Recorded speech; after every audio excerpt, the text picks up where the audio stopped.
Alshifa pod cost میں ایک مرتبہ پھر سے خوش آمدید۔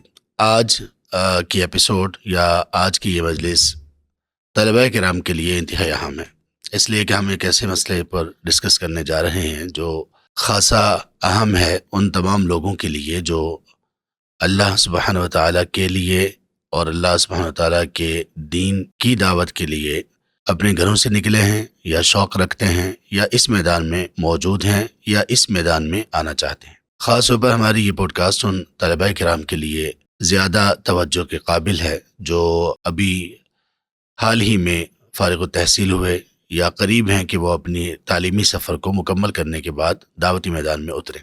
آج کا ہمارا جو موضوع ہے وہ ہے رائے سے متعلق، رائے قائم کرنا، رائے کو پیش کرنا اور کس طرح سے ہمیں اپنی رائے کو قائم کرنا چاہیے۔ اور اس موضوع کی مناسبت ہمارے لیے اس لیے ضروری ہے طلباء کرام کے ساتھ کہ رائے کو قائم کرنا یہ ایک بنیادی مرحلہ ہے رائے کو پیش کرنے سے پہلے۔ اگر ہماری رائے مستقیم ہوگی تو اس کو پیش کرنا اور اس کو لوگوں کے سامنے پریزنٹ کرنا یہ نفع مند ہوگا، اور اگر ہماری رائے کمزور ہوگی تو اس کا لوگوں کے سامنے آنا یہ بجائے خود ہمارے لیے بھی نقصان دہ ہے، اور اسی طرح سے دعوت کے میدان میں آپ کی دعوت کے لیے اور ہماری دعوت کے لیے بھی یہ نقصان دہ چیز ہو سکتی ہے۔ تو اس موضوع پر ہم انشاءاللہ بہت کچھ بات کرنے والے ہیں، اور آج ہمارے ساتھ جو ہمارے مہمان موجود ہیں ہم ان سے بھرپور استفادہ کرنے کی کوشش کریں گے، اللہ سبحانہ وتعالیٰ سے سوال کرتے ہوئے کہ اللہ تعالیٰ اس کو ہمارے لیے نفع مند بنا دیں۔ اور ہمارے ساتھ جو ہمارے شیخ موجود ہیں ان کا انتخاب اس اہم موضوع کے لیے اس لیے بھی ہوا اللہ سبحانہ تعالیٰ کے فضل و کرم سے کہ آپ نے ایک علمی خانوادے میں آنکھ کھولی اور وہاں پر تربیت پائی، اور یہ وہ خانوادہ ہے جو پوری طرح سے دعوت کے میدان میں علمی اور عملی طور پر تھا۔ ایسا نہیں تھا کہ صرف اور صرف ایک علمی تعلق کے ساتھ زندگی کے ایک رخ پر چلنے والے لوگ ہوں، اور یہ بھی الحمدللہ سرمایہ ہے ہماری امت کا کہ صرف اور صرف علمی اعتبار سے ہی علمی میدان میں ہی آگے بڑھتے رہیں، لیکن یہاں پر امتیاز یہ ہے کہ علمی میدان میں آگے بڑھتے ہوئے علمی خدمت کے ساتھ ساتھ اللہ سبحانہ وتعالیٰ نے ان سے عملی طور پر دعوت کے میدان میں بھی اس خانوادے سے بہت کام لیا، اور مزید بھی الحمدللہ چل رہا ہے۔ اللہ تبارک و تعالیٰ سے یہ دعا ہے کہ اللہ تعالیٰ استقامت بھی دیں اور اس میں بہت خیر دیں، بہت وسعت دیں، ایسی وسعت جو بہت سارے لوگوں کے لیے نفع مند بنے اور اللہ کے تقرب کا ذریعہ بنے۔ ہمارے ساتھ موجود ہیں ہمارے شیخ فضیلت الشیخ ڈاکٹر عبید الرحمن محسن۔ آپ ہمارے مشہور مشائخ میں جناب مولانا یوسف صاحب راجوالوی ان کے فرزند ارجمند ہیں، اور آپ پی ایچ ڈی آپ کی تفسیر القرآن کریم میں ہے، اور راجوال میں شیخ محمد یوسف رحمہ اللہ ان کی جو مشہور درسگاہ ہے جس کا نام دارالحدیث جامعہ کمالیہ ہے، وہاں پر ابھی بھی تدریس کے فرائض سر انجام دے رہے ہیں۔ اس کے علاوہ ایک کالج میں اسسٹنٹ پروفیسر بھی ہیں، آپ کی کئی کتب بھی ہیں، اور بہت ساری ورکشاپس الحمدللہ آپ کی یہاں الشفا اسلامک سینٹر میں بھی ہو چکی ہیں، اور دیگر کئی ایک جگہوں پر بھی الحمدللہ یہ چلتی رہتی ہیں۔ اللہ تعالیٰ ان تمام چیزوں کا نفع مند بنائے۔ تو ہم انشاءاللہ آج اپنے شیخ سے بھرپور اس اعتبار سے استفادہ کرنے کی کوشش کریں گے۔ شیخ اہلا وسہلا، مرحبا۔ بارک اللہ فیکم شیخ، اللہ تعالیٰ آپ کو سلامت رکھے، آپ کو بہت برکتوں کے ساتھ نوازے۔ الشفا میں جب بھی آتا ہوں تو مجھے ایک اپنائیت کا، محبت کا اور خلوص کا احساس ہوتا ہے۔ الحمدللہ شیخ، بارک اللہ فیکم۔ پوڈ کاسٹ جو ہے نا، میں شروع میں یہ واضح کرنا چاہتا ہوں، ہم تو اپنے تجربات یا مشائخ سے جو باتیں سیکھیں وہی شیئر کریں گے، تو علمی حوالے سے آپ بھی تنقید کریں گے انشاءاللہ۔ اللہ بارک اللہ برابر فیکم کی شیخ، آپ کی کنٹریبیوشن رہے گی انشاءاللہ۔ بارک اللہ فیکم۔ شیخ، موضوع کے اعتبار سے آپ کیا کہتے ہیں کہ اس کی اہمیت کن کن پہلوؤں سے آپ کے سامنے ہے کہ یہ خاص طور پر طلباء کے لیے کتنا اہم موضوع ہے یہ؟ اصلاً یہ اس چیز پہ ڈیپینڈ کرتا ہے کہ رائے سے طلباء کیا سمجھ رہے ہیں۔ میں اس کو کلیئر کرنا چاہوں گا کہ سب سے پہلے رائے کا مطلب کیا ہوتا ہے، اور رأی کا معنی دیکھنا ہوتا ہے بنیادی طور پہ، اور عربی زبان کی خوبصورتی ہے کہ آپ جس لحاظ سے دیکھتے ہیں اس لحاظ سے پھر اس کا مصدر چینج ہو جاتا ہے۔ اگر آپ نے خواب میں کوئی چیز دیکھی ہے تو وہی رآ یا را سے اس کو رویا کہہ دیتے ہیں، خواب میں آپ نے دیکھا، نیند میں دیکھا. اگر آپ نے آنکھوں سے کوئی چیز دیکھی ہے تو اس کو رؤیتن گول دا کے ساتھ ایسے کہہ دیتے ہیں، اپنی آنکھوں سے دیکھی. اگر جو چیز آپ نے دیکھی ہے اس کا تعلق آپ کے خواب سے نہیں اور آپ کی آنکھوں سے نہیں، بلکہ آپ کے دل، آپ کی سوچ اور آپ کے ویژن کے ساتھ، اور اس کو آپ نے غور و فکر کے بعد، دلائل و شواہد کے بعد، قرائن کے بعد، ٹھہراؤ کے بعد اور تدبر کے بعد آپ نے ایک موقف اپنایا ہے، تو اصلاً اس کو رائے کہتے ہیں، جس میں آپ کو غور و فکر کی ضرورت ہی نہیں، یا جس میں آپ نے ٹھہراؤ اختیار نہیں کیا، آپ کا دل اور آپ کا علم یہ ساری چیزوں نے ساتھ نہیں دیا، تو رائے نہیں ہے. مثال کے طور پہ میں جا رہا ہوں، میں نے سورج کو دیکھا، تو یہ ایک بدیہی چیز ہے، یہ میری رائے نہیں کہ یہ سورج ہے، وہ تو سورج ہے، نظر آ رہا ہے. یا جاتے ہوئے کسی فروٹ کی ریڑھی سے پتہ ہاں کیا جی، میں نے کوئی کیا فروٹ بھاؤ دیکھ ہے. لیا، کوئی سیب دیکھ لیا، وہ بھی میری رائے نہیں ہے، وہ رؤیتن ہے. میں نے آنکھوں سے ایک چیز کو دیکھ لیا، ایک بدیہی چیز ہے. تو رائے کا استعمال ہی اس معنی میں ہوتا ہے. پھر اس کی اہمیت اس حوالے سے بڑی نمایاں ہے کہ یہ جو آپ کا موقف ہوتا ہے، یہ شرعی بھی ہو سکتا ہے، سماجی بھی ہو سکتا ہے، یہ سائنسی بھی ہو سکتا ہے، کسی بھی حوالے سے ہو سکتا ہے، اس میں وسعت پائی جاتی ہے. تو میں سمجھتا ہوں کہ یہ موضوع شرعی حوالے سے بھی اہم ہے، سماجی اور اخلاقی حوالے سے بھی اہم ہے، اور روحانی حوالے سے بھی اہم ہے. ہر حوالے سے ہی اس کے بڑے گہرے اثرات ہیں ہماری زندگی کے اوپر. جی، طلبہ کے لیے یہ بات الحمدللہ واضح ہوئی شیخ سے، اور ابتدا میں ہی الحمدللہ یہ بات کتنی اہم اور کتنی ضروری ہے کہ ہمیں یہ معلوم ہو گیا کہ رائے کہتے کس کو ہیں، اور رائے، رؤیا اور رویا جو خواب جس کو ہم کہتے ہیں، ان میں فرق کیا ہے. تو رائے کسی بھی عام جملے، عام سٹیٹمنٹ، عام کوئی بھی بات آپ کر دیں، آپ نے کسی سے سنا، کوئی چیز آپ نے دیکھی اور اس کو صرف بیان کرنا، محض اس کے بارے میں لکھ دینا، یہ رائے نہیں ہوتی. تو شیخ ہم جو اس سے سمجھ پائے ہیں، رائے میں ضروری ہے کہ انسان کا شعور ہو، تدبر ہو، فہم و فراست ہو، اس کی بصیرت ہو، اس کا علم اور تجربہ ہو. اس کے بعد پھر جو بات بندہ کرتا ہے اس کو اس کی رائے یا اس کا موقف کہا جاتا ہے. آپ نے اس کو بہت خوبصورت اس کی تنقید کی ہے. میں اس کو یوں کہنا چاہوں گا کہ مثال کے طور پہ ہمارے جو سوچ کے مراحل ہیں اس کے کئی سٹیجز ہوتے ہیں.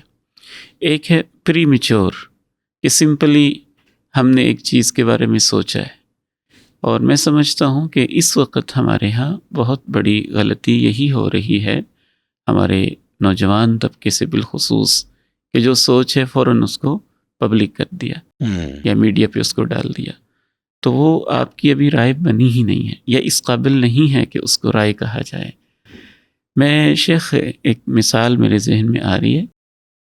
دنیا دار لوگ اپنی پروڈکٹ کو مارکیٹ میں لانے کے لیے کتنی محنت کرتے ہیں. سبحان اللہ. یعنی چھوٹا سا ایک کپڑا ہے، یا ایک سوٹ ہے، یا ایک معمولی سا برانڈ ہے جس میں معمولی سا ان کو نفع نقصان کا اندیشہ ہے.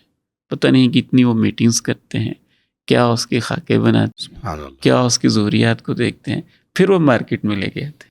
یہ نہیں کہ خام مال ہی پیش کرتے ہیں. خام مال پیش کریں تو ان کی پروڈکٹ نہیں ہے. جی، وہ ان کے فہم و فراست کے یہ خلاف ہے کہ ہم خام مال کو اسی طرح سے بغیر تنقیح کے، بغیر اس کو نکھارے ہوئے اور فلٹر کیے ہوئے دے دیں. جی ایسی ہے. تو ہمارے ہاں بہت جلد ہم اس کو شائع کرنے کی کوشش کرتے ہیں. شیخ اس حوالے سے ہم خاص طور پر اس پوڈ کاسٹ کا حصہ بنائیں گے مشائخ سے، اگر ہم نے کچھ ایسا سیکھا ہو اور ان کے اگر اقوال اور ان کے چیزیں سامنے ہمارے آ جائیں.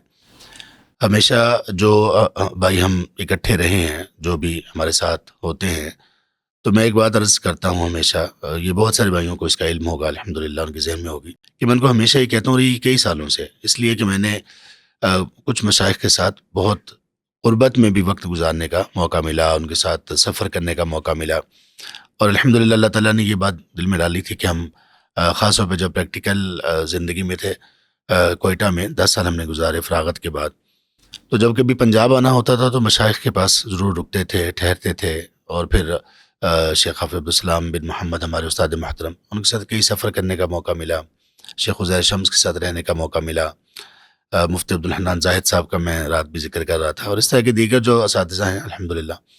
تو ہم نے ہمیشہ ان کو ان کی ذاتی مجالس میں بھی اور ان کے اسفار میں بھی اور اسباق کے دوران بھی کثرت سے یہ کہتے ہوئے ان کو سنا کہ بات کرنے میں جلدی نہ کریں، اللہ اکبر، رائے قائم کرنے میں جلدی نہ کریں. سبحان اللہ. آپ اس کو پہلے پختہ کریں، اس کو پکائیں، اس کو اپنے تدبر کی لو سے اور اپنی بصیرت کے ساتھ اس کی پختگی کریں، ہر اعتبار سے اس کی تنقیح کریں. رائے کیونکہ آپ کے معافی ضمیر کا وہ حصہ ہے جو لوگوں کے سامنے آئے گا. آپ جو بھی بیان کریں گے لوگوں کو پتہ چل جائے گا آپ کیسے ہیں.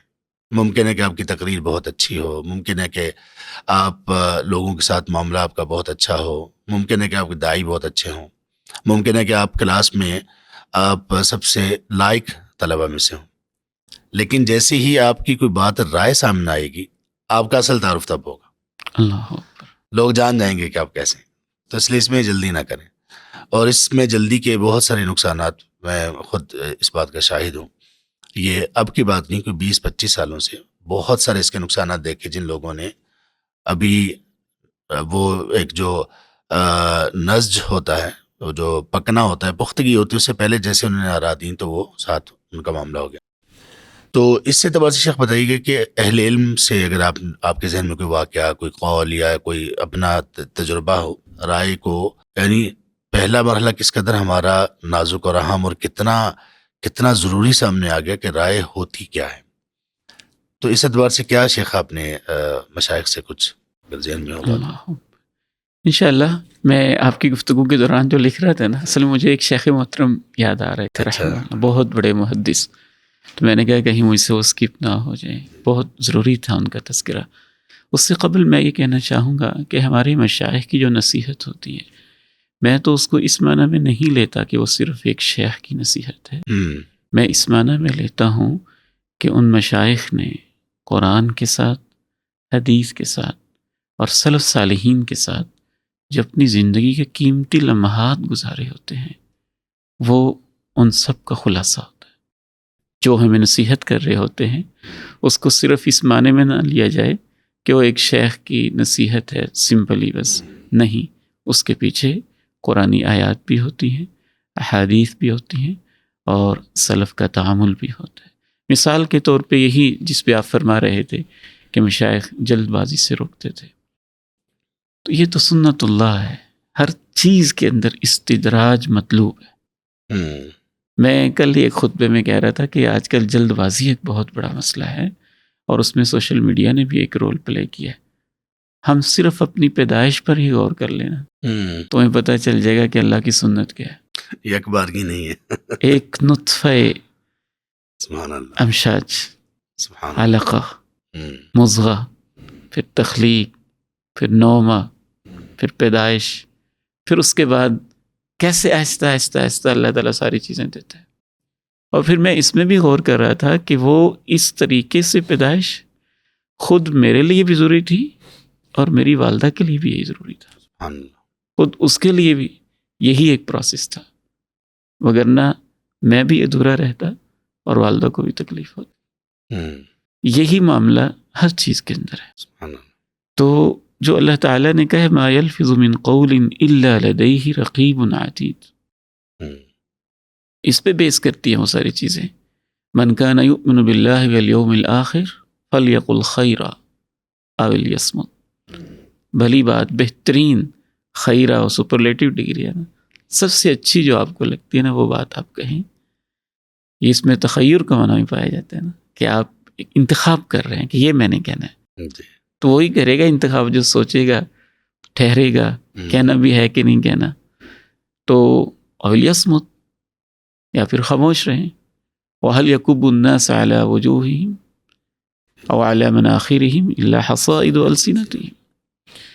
تو اس بارے میں ہم نے الحمدللہ مشائخ اعظام رحمہم اللہ اجمعین کی زندگی میں جو کچھ دیکھا، ان میں مجھے خصوصی طور پہ یاد آ رہے تھے الشیخ المحدث الاصولی شارح صحیح بخاری و جامع ترمذی شیخ ثناء اللہ مدنی رحمہ اللہ. ان کے ساتھ ایک گہرا تعلق تھا والد گرامی کا.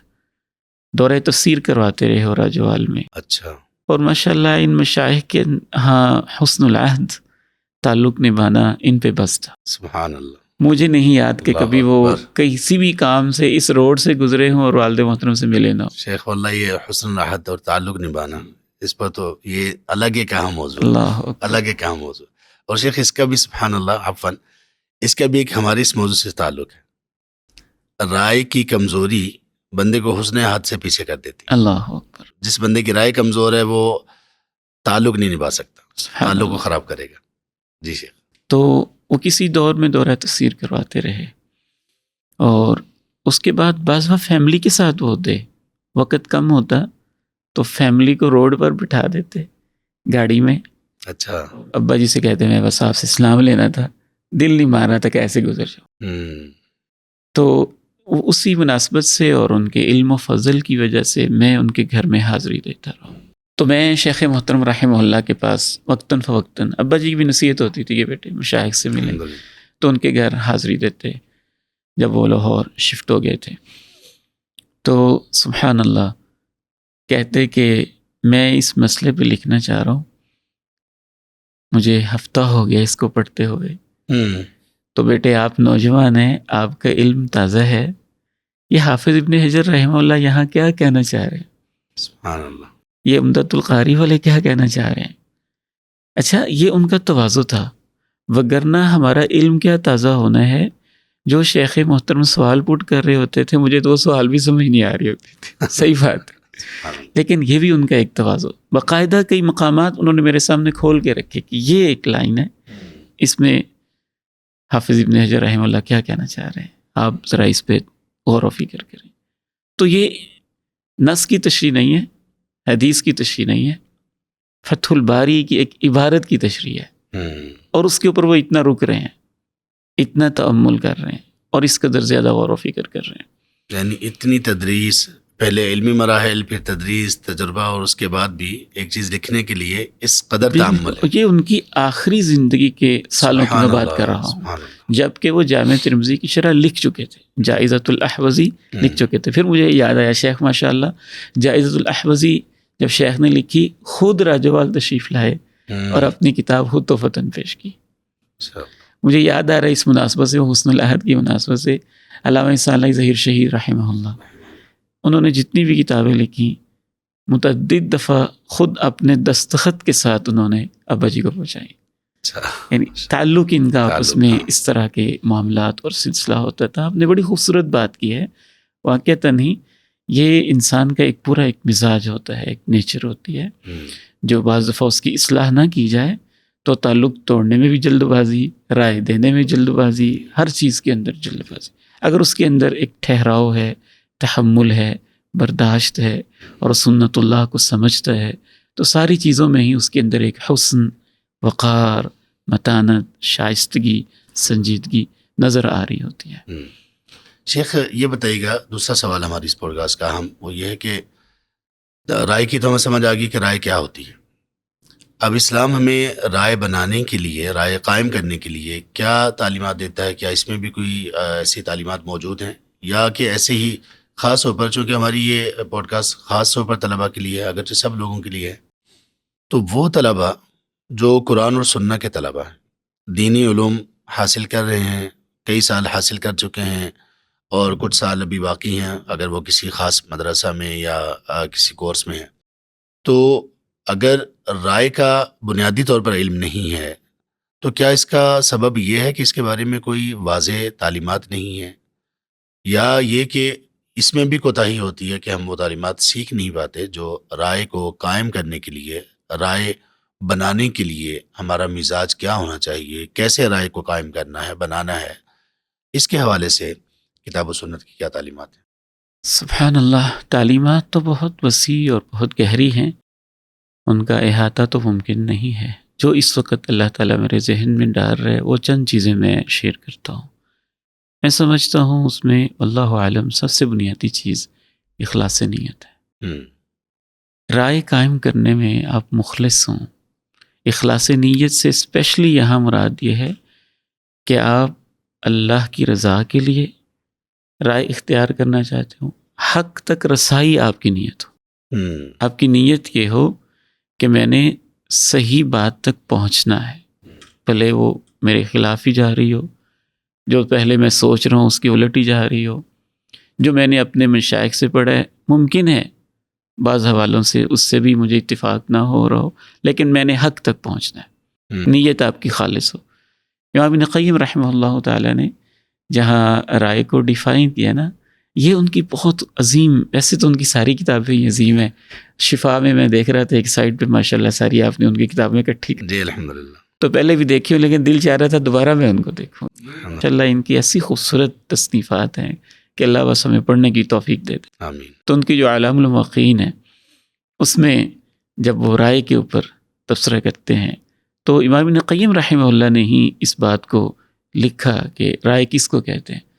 تو اس میں انہوں نے جہاں اس چیز پہ فوکس کیا کہ وہ رائے سے مراد تأمل اور دقت کے بعد کسی چیز تک پہنچنا ہے، امارات، نشانی، علامات کو دیکھ کے، ساتھ ہی انہوں نے کہا کس نیت سے؟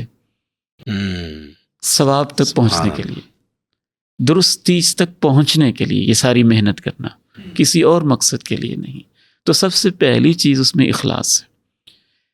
واللہ اعلم. ساتھ اگر دوسری چیز بھی ایڈ ہو جائے نا، اللہ تعالیٰ سے دعا کرنا، ربنا آتنا من لدنک رحمہ وہیئ لنا من امرنا رشد.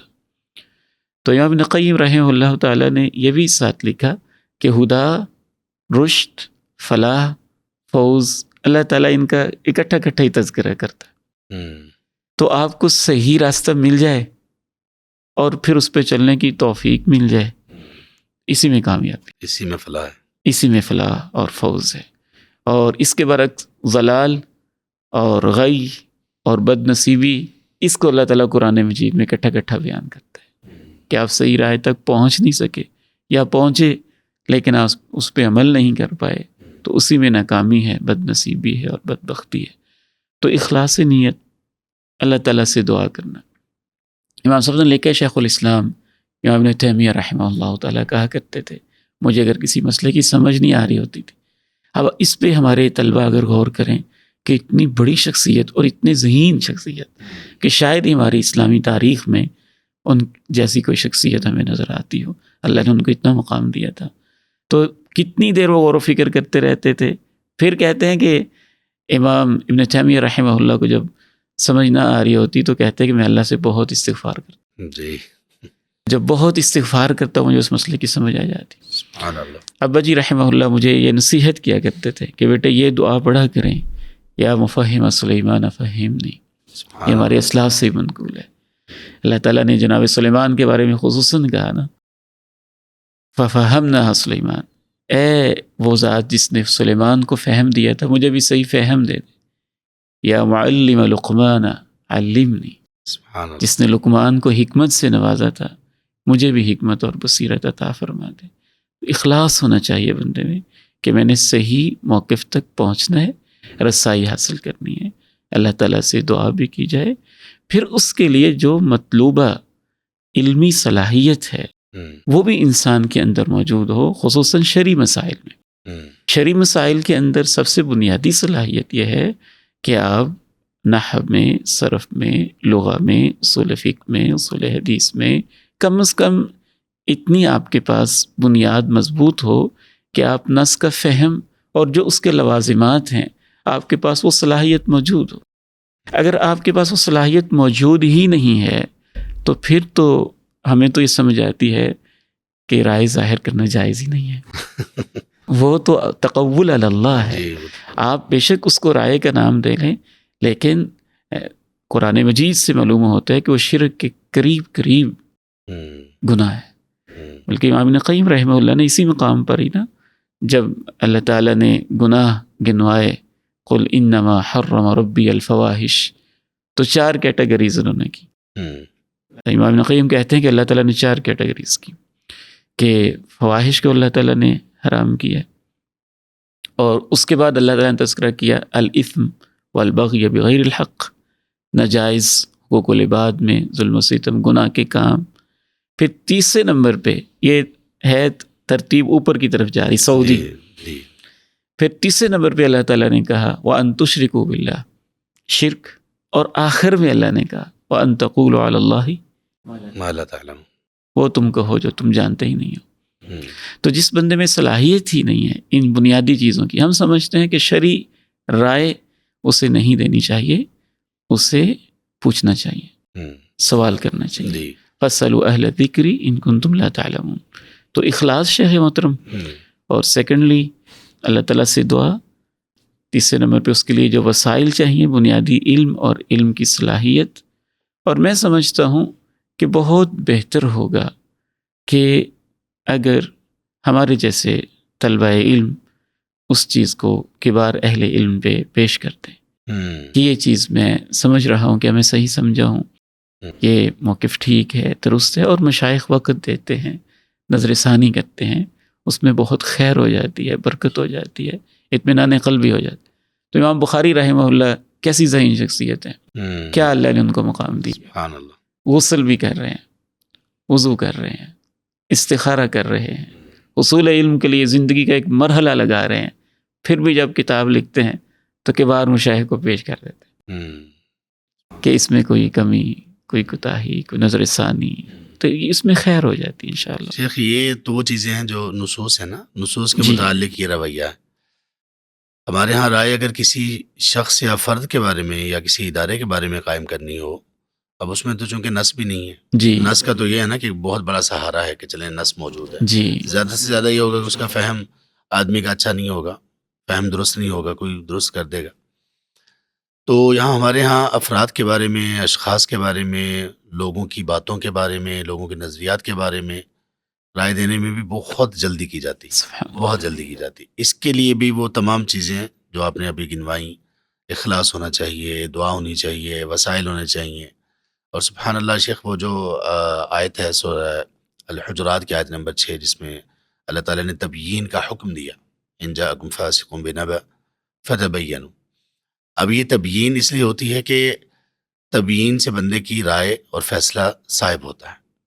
اس کے بغیر فیصلہ اور رائے کبھی بھی بندے کی صائب نہیں ہو سکتی، اس میں ہمیشہ نقائص آتے ہیں اور آتے رہیں گے. اب اس تبیین کا فائدہ یہ ہوتا ہے کہ بندہ اپنے اگر کسی کے بارے میں رائے بھی قائم کرنی ہے تو اس کو پہلے پوری طرح سے سمجھ لے گا، جان لے گا. کبھی ایسا ہوتا ہے کہ کوئی شخص ہوتا تو بالکل ٹھیک ہے، اس کے نظریات، اس کے عقائد، اس کا منہج، لیکن اس سے کوئی خطا پر مبنی کوئی بات اس کی زبان سے نکل جاتی. اب اس چیز کی رعایت کرنا اس لیے ضروری ہے کہ یہ تبیین کے بعد بندے کو پتہ چلے گا. ہمیشہ ہمارے اساتذہ بھی کہا کرتے تھے، خاص طور پہ شیخ عزیر شمس رحمہ اللہ، وہ کہا کرتے تھے کہ طلباء کو، آج کے دور کے طلباء کو امام ابن تیمیہ رحمہ اللہ کا امام ابن قیم اور امام ابن تیمیہ رحمہ اللہ کی کتب لازمی پڑھنی چاہیے. اللہ. اس لیے کہ کوئی ایسا موجودہ دور کا فتنہ نہیں ہے کہ جس پر شیخ الاسلام ابن تیمیہ رحمہ اللہ کا تفصیلی لکھا ہوا موجود نہ ہو. اللہ. یہ وہ کہا کرتے.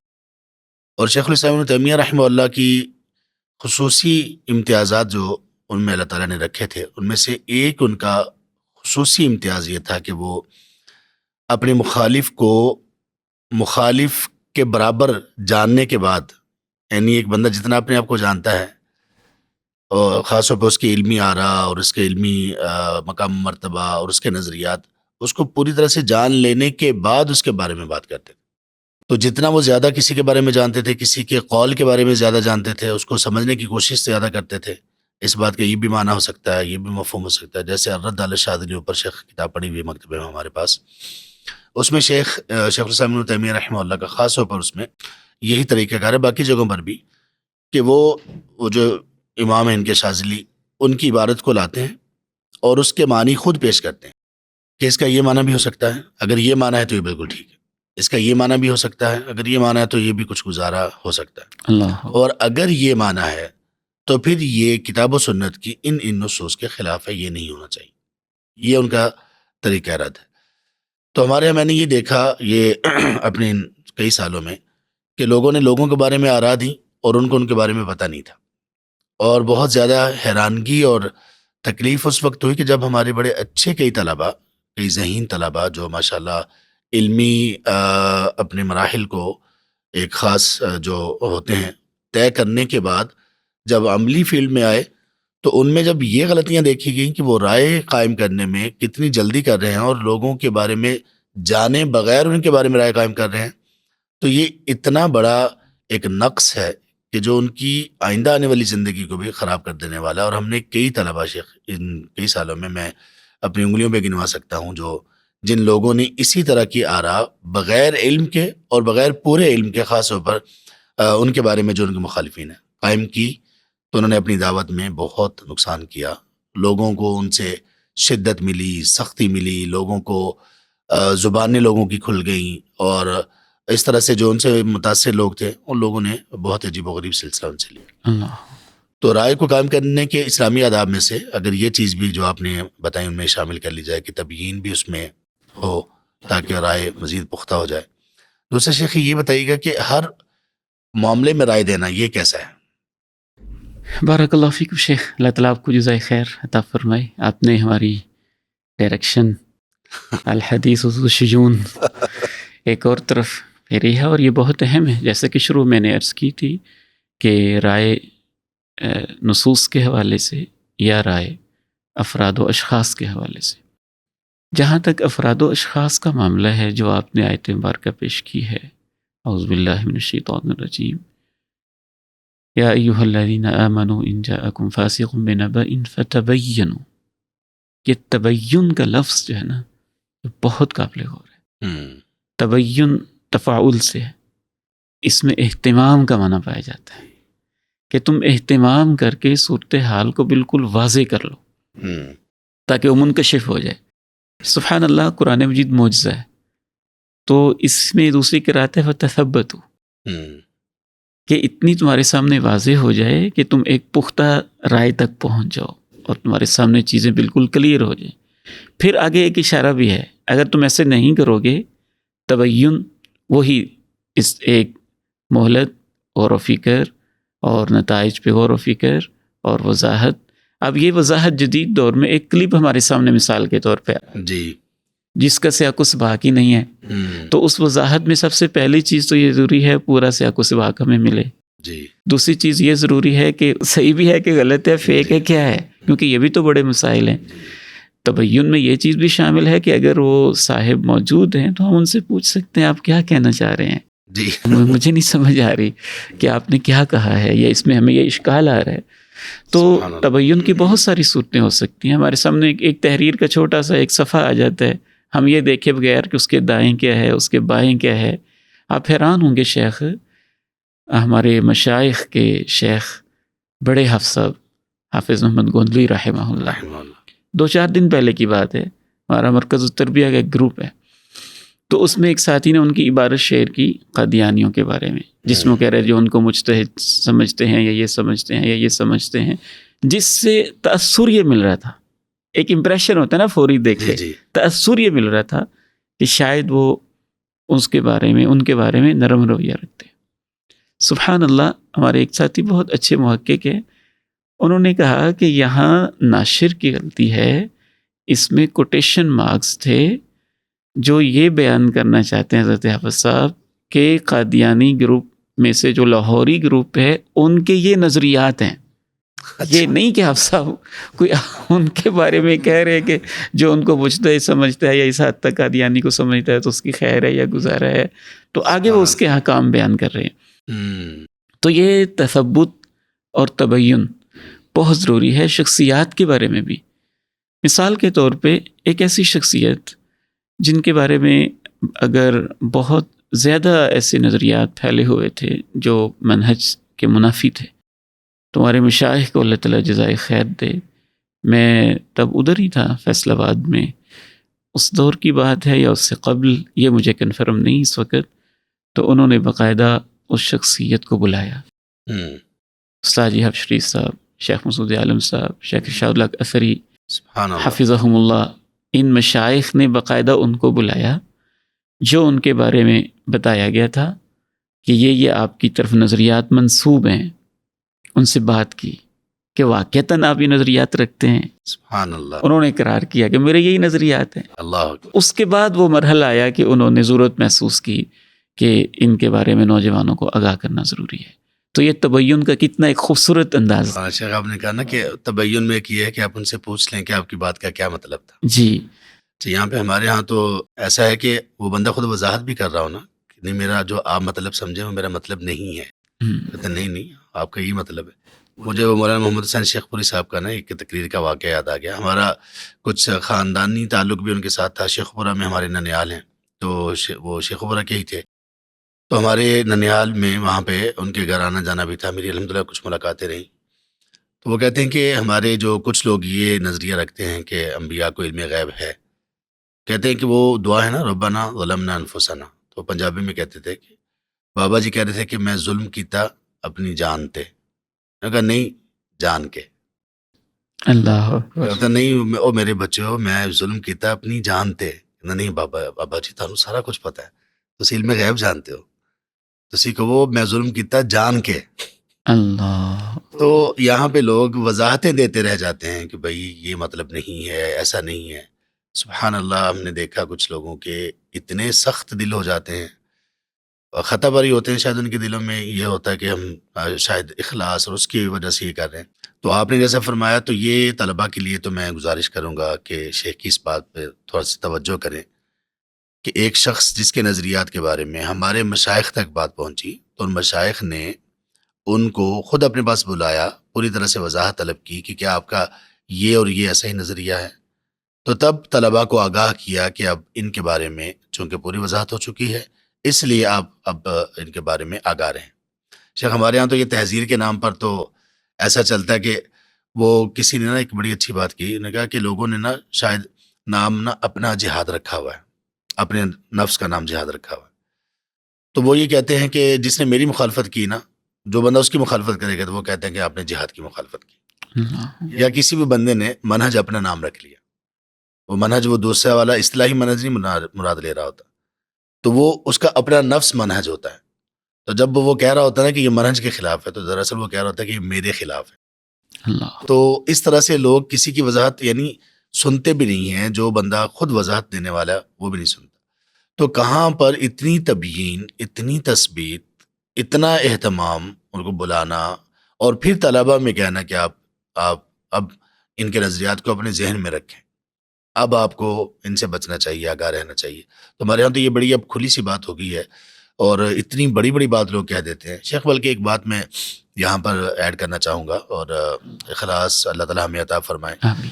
ہمارے کہ یہاں پہ نوجوانوں کا ایک معاملہ ہے, یہ اس لیے بھی میں کہہ رہا ہوں کہ کبھی کبھی ایسا ہوتا ہے شیخ, اگر مجھ میں کوئی غلطی کسی رائے کا سقم پایا جاتا ہے نا, تو مجھے آپ سے یہ پوری امید ہے اپنے ایک تعلق کی وجہ سے اور اللہ کے لیے محبت کی وجہ سے کہ آپ مجھے میری رائے کے سقم میں ایسا نہیں چھوڑیں گے. آپ مجھے نصیحت کریں گے, آپ مجھے کسی نہ کسی طرح سے آگاہ کریں گے, کال کر لیں گے, بات کر لیں گے, بات شفا کر لیں میں گے. آ جائیں گے, جی شفا سیٹنگ میں کر لیں گے. جی ہاں جی, آپ کو بلا لیں گے. جی آپ تشریف جی. لائیں, آپ سے بات کرنی ہے. تو یہ ساری چیزیں ہو سکتی ہیں. تو دوست جو آدمی کسی کی طرف منسوب ہوتا ہے تو ان کو چاہیے کہ وہ اپنے دوستوں کا خیال رکھیں.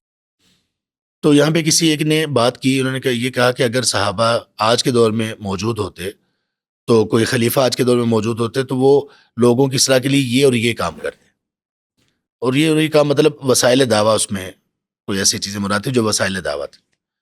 تو ان کے اوپر رد کرتے ہوئے ہمارے ایک بھائی نے لکھا, اور شاید آج تک ان کی وال پہ شاید وہ لکھا ہوا ہوگا, اللہ کرے نہ لکھا ہوا, مٹا دیا انہوں نے اس بات کو کہا کہ یہ اللہ پر بغیر علم کے قول کے مترادف ہے. اس کو اللہ پر ایک بات کہنا بغیر علم کے وہ قرار دے دیا. اچھا, یہ حیرانگی کی بات تھی اور تکلیف دہ بھی تھی. اس سے زیادہ تکلیف دہ بات یہ تھی کہ وہ جن حلقہ احباب کی طرف منسوب ہیں ان میں سے کسی نے ان کی درستگی بھی نہیں کروائی جن کی وہ بات سنتے ہیں. کہ ایک ایسی بات جس کو ہمارے خیال میں اس کو ناجائز بھی نہیں کہا جا سکتا ہمارے خیال میں, لیکن اگر آپ کو لگتا ہے کہ یہ مناسب نہیں ہے یا ناجائز ہے, کچھ ایسا ہے, تو آپ کو علم ہونا چاہیے کہ اللہ پر بغیر علم کے بات کہنا وہ کیا ہوتا ہے, اس کا کیا مفہوم ہوتا ہے. تو لہٰذا یہ جو چیز ہے کہ ہمارے مشائخ ہمیشہ یہی سبحان اللہ ہم نے ان سے سیکھا, خاص طور پر یہ جن مشائخ کا آپ نے نام لیا, حافظ شریف صاحب, حافظ مسعود عالم صاحب, شیخ شاد القصری صاحب, تو انہوں نے ان کو بلا کر پھر وضاحت کے بعد پھر باقاعدہ تفصیلی سیٹنگ کی. اور اس میں ایک چیز شیخ یہ ہے قرآن مجید ہماری جیسی تربیت کرتا ہے نا، ایسی کوئی چیز نہیں ہو سکتی۔ اس کی وجہ کیا ہوتی ہے؟ وہ بھی اللہ تعالیٰ نے واضح کی ہے، فَتَبَيَّنُوا أَن تُصِيبُوا قَوْمًا بِجَهَالَةٍ۔ بجہالہ، اور تصیبو میں مفسرین نے لکھا ہے کہ اس میں ایک ضرر کا مفہوم پایا ضرر جاتا کا۔ ہے کہ تم نقصان پہنچا دو گے۔ بجہالہ، کس وجہ سے؟ جہالت کی وجہ سے۔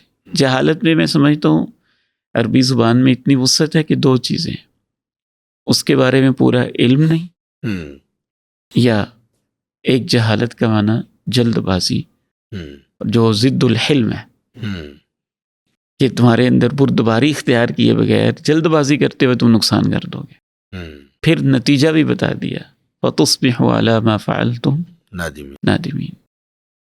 تو ہمیں جو ایسی کوئی شخصیت ہے، خصوصاً ہمارے معاصرین میں سے اگر کوئی ہیں، ہمارے ساتھیوں میں سے ہیں، ہمارے شاگردوں میں سے ہیں، ہمارے مشائخ میں سے ہیں، یا ہمارے دوستوں میں سے ہیں، یا وہ لوگ ہیں جن تک ہماری رسائی ہے، تو ان کے ساتھ میں سمجھتا ہوں ایک بہترین حل ہے۔ کئی دفعہ ایسے ہوا ہے کہ گروپس کے اندر کوئی بات، میں فیس بک تو استعمال نہیں کرتا، واٹس ایپ گروپس علماء کے وہ ہم استعمال کرتے ہیں، تو ان میں بعض دفعہ یہ ہوتا ہے کہ ایک بات چل رہی ہے، فلاں شیخ نے یہ کہہ دیا، فلاں شیخ نے یہ کہہ دیا، ایک بات کا بتنگڑ بنایا جا رہا ہوتا ہے، تو کوئی شیخ محترم میں ان سے کہتا ہوں کہ آپ ان کو پرسنل پوچھ لیں۔ جی پوچھ لیں، بعض دفعہ اس گروپ کے اندر موجود ہوتے ہیں تو پھر بھی اس سے نہیں پوچھا جا رہا ہوتا، اور اس کے اوپر ایک فتویٰ بازی والی کیفیت چل رہی ہوتی ہے۔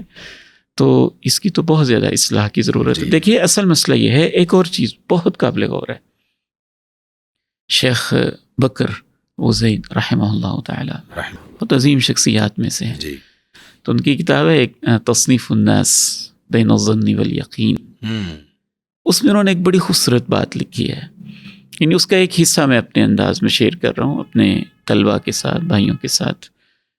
وہ کہتے ہیں کہ جب آپ کسی عالم کے اوپر جرح کر رہے ہوتے ہیں، دراصل آپ علم کی خدمت نہیں کر رہے۔ لحوم العلماء مسمومہ، اس کا اطلاق یہاں پر بھی ہوتا ہے، سبحان اللہ، خصوصاً ہمارے ہی ساتھیوں میں سے ہوں اور ان کی خیر معروف ہو اور خیر کا پہلو ان پہ غالب ہو، اور ان کی خدمات بھی ہوں معاشرے میں، سوسائٹی کے اندر، تو ہم کسی ایک مسئلے کو لے کر اگر اس طرح کرنا شروع کر دیں گے تو ہماری پوری تاریخ میں کوئی شخصیت نہیں بچے گی۔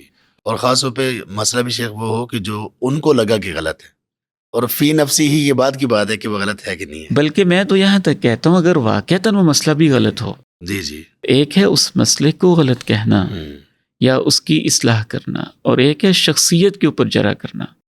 امام ذہبی رحمہ اللہ نے امام قتادہ رحمہ اللہ کے حالات میں ایک بڑی خوبصورت بات لکھی ہے، کہتے ہیں کہ امام قتادہ رحمہ اللہ تعالی کا کچھ میلان قدریہ کی طرف تھا، لیکن پھر وہ کہتے ہیں کہ یہ شخصیت، ان کا مقام، ان کا مرتبہ ایسا ہے کہ اس طرح کی چیزوں کے لیے ان کے لیے عذر تلاش کیا جا سکتا ہے، یا کم از کم اس مسئلے کے بارے میں ہم کہہ سکتے ہیں کہ اس مسئلے میں خطا لگ گئی ہے۔ وہ بھی ایک ادب کے ساتھ، احسن انداز کے ساتھ، صحابہ کرام رضوان اللہ علیہم اجمعین کے آپس میں ان مسائل میں بھی جن میں اختلاف رائے ہو جاتا تھا، لیکن میں کہنا چاہتا ہوں کہ احترام کا رشتہ ختم نہیں ہونا چاہیے۔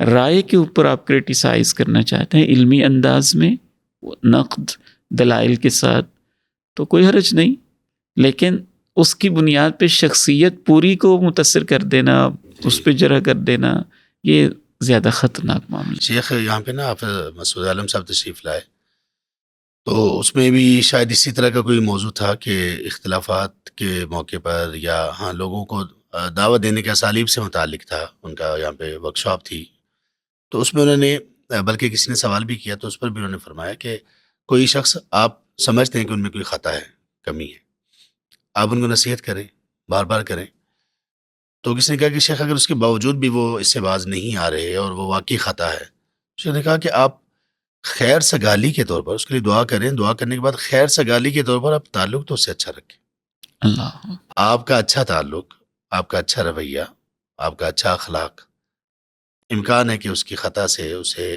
رجوع کرنے کا سبب بن جائے، اور اگر آپ نے اس کو اس طرح سے فارغ کر دیا اور آپ نے نکال دیا اس کو، تو وہ تو پھر اپنی اس خطا پر مزید پختہ ہو جائے گا، اس لیے تعلق ضرور رکھیں، آپ کی کوئی بندہ بات مان رہا ہے تو بڑی اچھی بات ہے، آپ کی دعوت کو قبول کر رہا ہے اور وہ یہ سمجھ رہا ہے کہ ہاں آپ کے نظریات اچھے ہیں، اور اگر وہ کوئی آپ کی دعوت قبول نہیں کر رہا اور پھر اس کے اندر کوئی خطا بھی پائی جاتی ہے، تو آپ کا کام یعنی منانا نہیں ہے، آپ کا کام ہے پہنچانے میں آپ کے لیے نرمی ہونی چاہیے۔ اس پہ شیخ نے ایک واقعہ بھی بیان کیا کہ وہ ایک ہمارے کہتے ہیں بڑی مشہور شخصیت ہے فیصل آباد کی، تو وہ کسی کو نا نماز کے لیے جب جاتے، اذان ہو جاتی تو وہ نکل جاتے تھے، تو جب وہ نماز کے لیے جا رہے ہوتے تو اسی گلی میں ایک اور شخص تھے جن کو معلوم تھا کہ اس شخص نے نماز کے لیے جانا ہے، تو وہ اپنے دروازے پر بیٹھ جاتے صرف ان کو گالیاں دینے کے لیے، اللہ اکبر. صرف ان کو گالیاں دینے کے لیے۔ تو کہتے ہیں یہ سلسلہ چلتا رہا۔ ایک مرتبہ وہ وہاں پر موجود نہیں تھے، تو انہوں نے وہ ان کے گھر آ گئے اور کہا کہ آپ خیریت سے ہیں، آپ کی کیسی طبیعت کیسی ہے، مزاج کیسے ہیں آپ کے، یعنی وہ ان کو گالیاں دیتے رہے، کبھی نہیں چکتے تھے، اور جب ان پہ ایسا مرحلہ آیا تو وہ ان کے بیمار پرسی یا حال احوال دریافت کرنے کے لیے ان کی طرف جا رہے ہیں، تو یہی چیز ان کو بدلنے کا باعث ہو گئی۔ تو وہ یہ کہہ رہے تھے کہ دعوت میں مزاج کو بڑا نرم رکھنا ہوتا ہے، بہترین رکھنا ہوتا ہے۔ آپ کے مخالفین جو آپ کو اس طرح کا معاملہ آپ کے ساتھ رکھے ہوئے ہیں، ان کے ساتھ بھی آپ کی نرمی ہوگی تو آپ کو بہت سارے فوائد ملیں گے۔ جیسے قرآن کریم نے بھی یہی کہا ہے، ادفع باللتی ہی احسن فاذا الذی بینک وبینہ عداوہ کأنہ ولی حمیم۔ تو یہ یعنی حافظ صاحب بار بار اس پہ وہ آ رہے تھے کہ جیسی بھی صورتحال ہو، آپ کے مدعوین کے ساتھ آپ کا تعلق نرمی والا ہو، اور آپ کا تعلق ایسا ہو کہ ربط رہے، آپ اس کو نصیحت کرنے کے قابل رہیں آپ، تاکہ اس تک نصیحت پہنچتی رہے۔ شیخ سوال یہ تھا کہ کیا ہر معاملے میں رائے دینی چاہیے؟ ہر معاملے میں رائے دینا یہ طلبہ کے لیے کیسا ہے؟ اللہ اکبر. ہر معاملے کے اندر رائے دینا اتنا سنگین اور خطرناک معاملہ ہے کہ مجھے وہ قول یاد آ رہا ہے، ان الذی یفتی الناس فی کل ما یسألونہ لمجنون، سبحان اللہ۔ کہ جو بھی اس کے سامنے سوال آئے اور وہ جھٹ سے جواب دیتا جائے اور ہر مسئلے کے اندر ہی رائے پیش کرتا رہے، اس سے کوئی دیوانگی کہا جا سکتا ہے، اور یہ بہت بڑی دیوانگی ہے۔ ابن ابی لیلہ رحمہ اللہ کہتے ہیں، ادرکت 120 من اصحاب النبی صلی اللہ علیہ وسلم، 100 سے زائد صحابہ کو میں نے دیکھا ہے، ان میں سے ہر ایک کی کوشش ہوتی تھی مجھے نہ کچھ کہنا پڑے، میرا ساتھی کہہ رہا ہے، سبحان اللہ۔ مجھے نہ کچھ کہنا پڑے وہ کہتے۔ تو ایک تو ویسے ہی تثبت، تحری الصواب اور ایک رائے دینا ایک بہت اہم مسئلہ ہے۔ پھر ہر مسئلے کے اندر ہی رائے دے دینا، اصول فقہ کی بات آ رہی ہے تو بھی آپ کچھ لکھ رہے ہیں، حدیث کی بات آ رہی ہے تو بھی آپ رائے دے رہے ہیں، تفسیر کی بات آ رہی ہے تو بھی رائے دے رہے ہیں، کسی شخصیت کی بات آ رہی ہے تو بھی رائے دے رہے ہیں، سیاست کی بات آ رہی ہے تو بھی آپ کوئی پوسٹ لکھ رہے ہیں، معیشت کی بات آ رہی ہے تو بھی آپ کوئی پوسٹ لکھ رہے ہیں۔ تو ہر بندہ ہر فیلڈ کا ایکسپرٹ تو نہیں ہوتا۔ جی، خصوصاً اس دور میں ہمیں سب سے پہلے ہمارے طلبہ علم، خصوصاً ان کو میں ایڈوائز کرنا چاہوں گا کہ ایک شعبہ تخصص ہمیں متعین کر لینا چاہیے۔ پھر چلیں اس کے قریب قریب کوئی فیلڈز ہیں جس میں آپ نے پڑھا ہوا ہے، آپ کی خلفیہ موجود ہے، بیک گراؤنڈ موجود ہے، تو جب تک خلفیہ اور بیک گراؤنڈ ہی نہیں ہے، رائے بنانا ہی مشکل ہوتا ہے۔ جی، صحیح معنی میں انسان رائے قائم نہیں کر سکتا جب تک اس کی ایک مضبوط خلفیہ نہیں ہوتی۔ تو ہر علم کے اندر تو اب تو کسی ایک علم کے اندر بھی لگتا ہے ہماری خلفیہ نہیں بنتی، جی۔ چاہے جائے کہ ہر شعبے کے اندر ہم رائے زنی کا اظہار کر رہے ہوں۔ پھر کچھ ایسی چیزیں بھی ہیں کہ جہاں پہ کبھی ایسا ہوتا ہے نا کہ کسی ایسی چیز کے بارے میں آپ نے رائے قائم کرنی ہے، کچھ لکھنا ہے کہ آپ نے پڑھ تو نہیں رکھا، کوئی خلفیہ اس کے بارے میں تو نہیں ہے، بیک گراؤنڈ کوئی نہیں ہے، لیکن آپ کو معلوم ہے کہ کچھ محنت کر کے اس کے بارے میں کچھ مواد اکٹھا کر سکتا ہوں۔ جی، ایک یہ چیز ہے۔ ایک چیز یہ ہے کہ خالص اس کا تعلق ہے ہی اس بات سے کہ آپ کی کچھ عمر گزرے گی تو وہ چیزیں آپ کو سمجھ آئیں گی، ورنہ آپ کو سمجھ ہی نہیں آ سکتی۔ مثال کے طور پہ اگر کوئی شخص، کوئی نوجوان 22-23 سال کی عمر میں، 26-28 سال کی عمر میں ازدواجی زندگی کی مشکلات کے بارے میں اور شوہر اور بیوی کے معاملات کے بارے میں اور ان کے ساس بہو اور اس کے سلسلے کے بارے میں کوئی رائے دینا شروع کر دے اور وہ فیصلہ کن کوئی تحریر لکھنا شروع کر دے، تو زیادہ چانسز 90% یہی ہے کہ وہ خطا کرے گا، اس لیے کہ اس کو پتہ ہی نہیں ہے ابھی اسی طرح اگر وہ کوئی شخص ایسا ہے جو خواتین کے بارے میں، شوہر بیوی کے بارے میں، ان کے آپس میں حقوق کیا ہیں، اور پھر ہمارا خاص یہ معاشرہ، بیوی نے کیا کرنا ہے کیا نہیں کرنا، شوہر نے کیا کرنا ہے کیا نہیں کرنا، گھر کے معاملات میں کون سا کام بیوی کے ساتھ کروانا ہے، کون سا کام بیوی کے ساتھ نہیں کروانا، ایک خاص عرف میں رہتے ہوئے ابھی تک اس کی عمر جب نہیں گزری، ابھی اس کی شادی نہیں ہوئی، یا ابھی شادی ہوئی ہے بچے نہیں ہوئے، یا بچے ہوئے ہیں چھوٹے ہیں ابھی، اس کو ابھی پتہ ہی نہیں ہے کہ سلسلہ ہوتا ہے کیسے. اگر وہ کسی بیوی کے بارے میں رائے دے گا یا شوہر کے بارے میں رائے دے گا تو یہ اس لیے صائب نہیں ہوگی زیادہ تر کیونکہ جب اس کی اپنی بیٹی کسی کے گھر میں جائے گی اللہ تو اس کا نظریہ بالکل مختلف ہوگا، اس کا سوچنے سمجھنے کا انداز سبحان بالکل اللہ، مختلف ہوگا، سبحان اللہ. ورنہ کبھی ہو ہی نہیں سکتا کہ اس کی رائے میں سقم نہ پایا جائے. ہم نے پچھلے دنوں دیکھا، یہ بڑے عرصے سے ہم یہ دیکھ رہے تھے کہ کچھ خواتین کی طرف سے ان کی نادانی کی وجہ سے اس ایک چیز نے بہت سارے گھروں میں خرابی پیدا کی. آپ کے بھی شیخ محترم علم میں ہوگا کہ انہوں نے اس بات کو ایک یہ فقہی مسئلہ ہے، سمجھنے کے لائق ہے اور اس پر بات چیت ہو سکتی ہے، لیکن اس کو فتنے کا سبب بنا لیا. اور خواتین نے یہ کہا کہ خواتین پر لازم نہیں ہے گھر کے کام کرنا. اب اس چیز کو یعنی شوہر کے کام، شوہر کے گھر کے کام یا باقی ساس سسر کی خدمت، اب اس ایک فقہی چیز کو جس کا ایک خاص ایک پہلو ہے، اس کو ہمارے اس معاشرے کے ساتھ انہوں نے اس طرح سے بیان کیا کہ گویا انہوں نے یہ سمجھا کہ جو بیویاں گھر کا کام کرتی ہیں یہ تو ان کے اوپر ظلم ہو رہا ہے. تو اس ایک چیز نے بہت خرابی پیدا کی. اب یہ بھی ایک رائے ہے، جن خواتین نے اس کا اظہار کیا اور اس قول کے ساتھ کیا تو ان کا فہم بھی ناقص تھا اور کئی جگہوں پر نقصان بھی کیا. ہاں البتہ بہت ساری جگہوں پر ان پر بھی ظلم ہوتا ہے اور ان کے ذمہ وہ کام بھی لگا دیے جاتے ہیں جو کہ نہیں لگائے جانے چاہیے. اسی طرح اس کے برعکس ایک ایسی تحریر بھی سامنے آئی جس میں یہ لکھا ہوا تھا کہ مرد خواتین کے ساتھ فلاں فلاں کام کر ہی نہیں سکتے یا ان کو نہیں کرنے چاہیے. تو اس سلسلے میں بھی جب یہ تحریر ایسے لوگوں کی طرف سے آئے گی جن کی عمریں کم ہیں تو ان کو زیادہ توجہ دینا یا ان کے بارے میں یہ رکھنا کہ یہ صائب رائے ہوگی، یہ تھوڑی سی مشکل بات ہے. تو ہمارے ان نوجوانوں کو اس طرح کی چیزوں میں تھوڑا سا سنبھل کر اور تھوڑا سا انتظار کے بعد رائے دینی چاہیے. میں سوچ رہا تھا جن بھائیوں نے وہ کچھ تحریریں لکھی تھیں اس پر کہ ایک چیزیں تھی، ملاحظات تھے، لیکن وہ صرف اس وجہ سے کہ کہیں وہ غصہ نہ کریں اور کچھ ایسی چیزیں یہ نہ ہوں کہ معاملات ان کے نزدیک اچھے نہ ہوں تو ان کو کچھ نہیں کہا گیا. حالانکہ بہت سارے لوگ ہم سے بھی پوچھ رہے تھے کہ یہ کیسی تحریر ہے اور یہ کس طرح کا معاملہ ہے.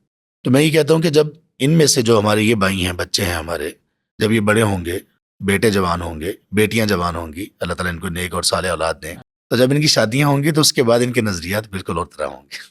اللہ شوہر اور بیوی کے ساتھ کیا کیا کام کر سکتا ہے، کیا نہیں کر سکتا. جو اب یہ لکھ رہے ہیں شاید اس وقت لکھیں کہ نہیں بھائی، شوہر کو بیوی کے ساتھ برتن بھی دھلوائے جا سکتے، شوہر کو بیوی کے ساتھ پوچھا بھی، آپ اپنی بیوی کو کہ آپ بیٹھو میں پوچھا لگاتا ہوں، یہ بھی شوہر کر سکتا ہے.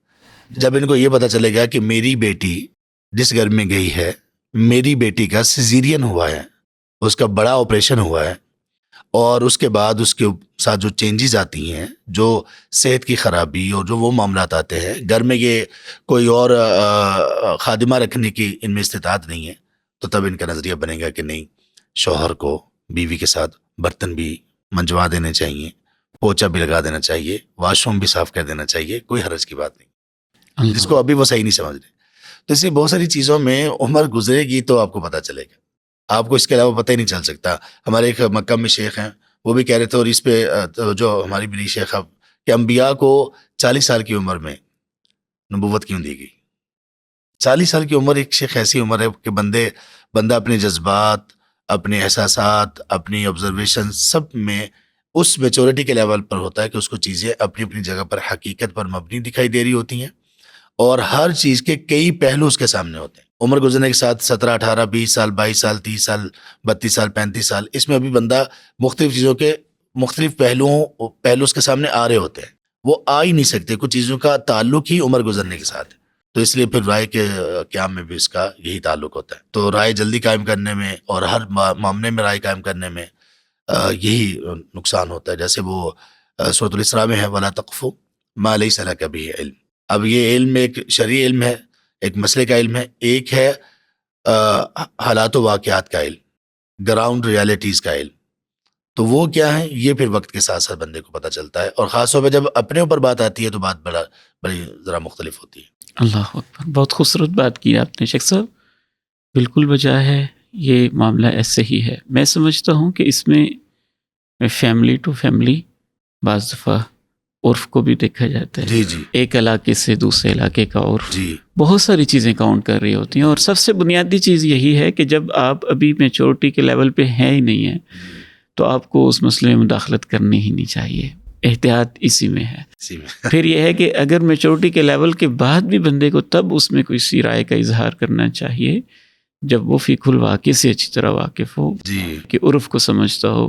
یہ نہیں ہے کہ اس سے مثال کے طور پہ سعودی عرب کے عرف میں زندگی گزاری ہے، جی چاہے اس کی، میں تو یہ بھی رائے رکھتا ہوں کہ اگر اس نے 50 سال سعودی عرب میں گزارے ہیں اور اب وہ اس کے بعد مثال کے تو پاکستان میں شفٹ ہوا ہے، کہ یہاں کے اس کے فیملی سسٹم، یہاں کے حالات و معاملات، یہاں کی مجبوریوں کا اسے علم نہیں ہے، تو پہلے اسے یہ بھی سیکھ لینا جی چاہیے. واللہ شیخ بھلے اس کی عمر 50 سال ہی ہو، جی. لیکن وہ ابھی فقہ الواقع سے واقف نہیں ہوا کیونکہ وہ اس سوسائٹی میں رہتا نہیں ہے. تو جب اس سوسائٹی میں رہے گا، یہاں کے حالات و معاملات سے واقف ہوگا، تو تب وہ بہتر ایک شرعی نصوص کے ساتھ جو گراؤنڈ ریالٹیز ہیں ان کو سمجھتے ہوئے اس اچھی پوزیشن میں ہوگا کہ وہ اپنی رائے کا اظہار کر سکے. الحمدللہ. شیخ اسی کے ساتھ اگلا سوال ہمارا یہ ہے کہ جب رائے قائم کر لی ہم نے اور ان تمام اصول و ضوابط کو سامنے رکھتے ہوئے رائے قائم کر لی، اب رائے کے اظہار کا طریقہ ہمیں کیا اپنانا چاہیے؟ سبحان اللہ.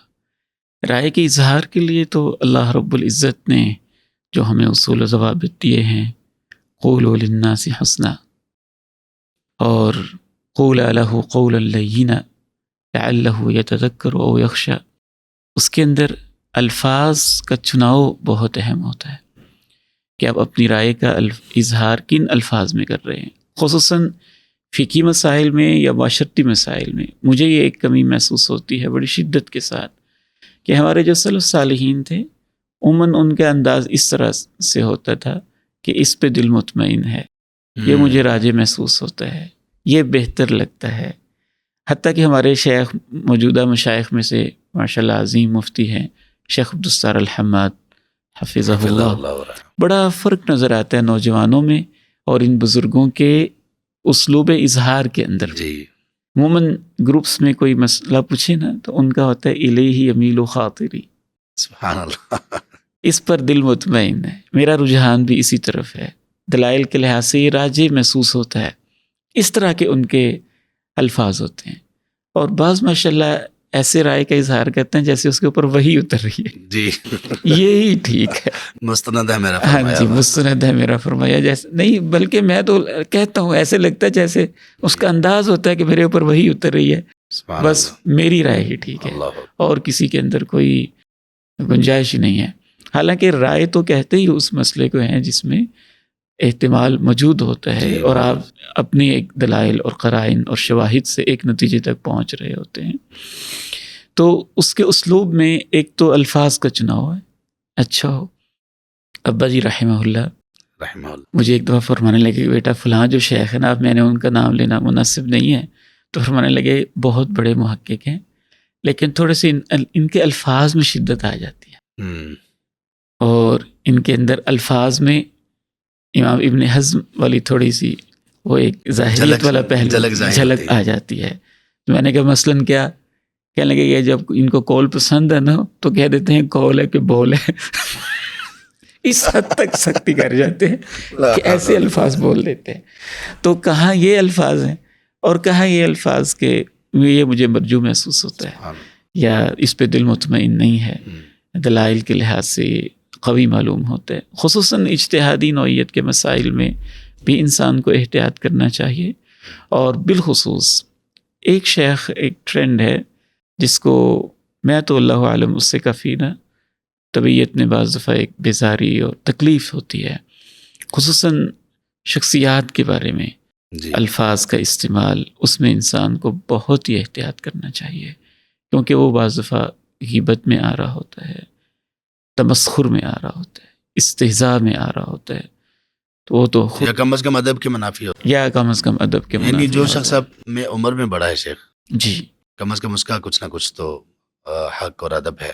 اللہ تو یہ شیخ ہم نے اپنے استاد محترم سے یہ جو آپ نے ابھی بات فرمائی کہ نرم الفاظ ہوں، الفاظ کا چناؤ اچھا ہو، اور دوسرے نمبر پہ جو آپ نے کہا کہ مشائخ یہ کہتے تھے کہ الیہ یمیل خاطری، اس طرح کے الفاظ ادا کرنا. ہم نے یہ چیز سبحان اللہ اتنی تربیت اس پہ ہماری ہوئی.